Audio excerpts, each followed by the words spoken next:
Quand il s'éveille, l'esprit d'impureté quitte tout son corps, à l'exception des doigts, dont il ne disparaît que lorsqu'on verse dessus de l'eau 3 fois alternativement.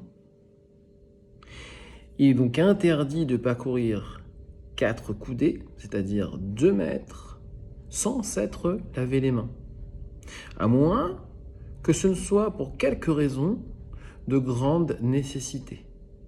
Donc pour conclure, nous voyons qu'il y a 3 raisons à la Netila du matin, à savoir, première chose, la Avodat Hashem, comme le Kohen Gadol. Deuxième chose, enlever l'impureté qui est liée à la nuit, et non pas forcément au sommeil, ou même l'impureté qui serait liée à un problème d'hygiène.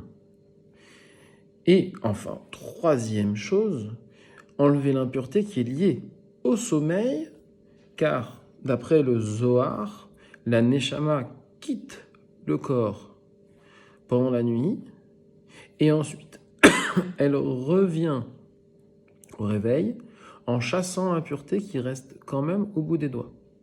Donc nous voyons ici les différentes raisons de la Netila du matin qui seront ramenées par les différents Rishonim, c'est-à-dire les grands décisionnaires du Moyen-Âge, de l'époque du Rambam, et le Shulchan Arour de Rabbi Yosef Karo, qui viendra ensuite quelques centaines d'années plus tard, tranchera la halacha selon ces différents avis. Et nous voyons que finalement, aujourd'hui, il faut avoir ces différentes raisons pour faire la Netila du matin.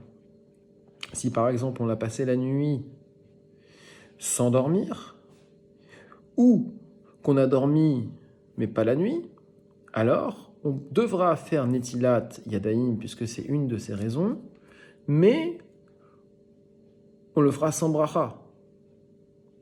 Et dernière chose, on voit qu'on ne peut pas parcourir 2 mètres sans faire la Netilat Yadayim du matin.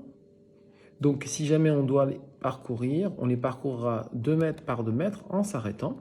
Et pour un besoin qui est urgent, alors là on pourra le faire sans aucun problème, sans faire de cette façon-là.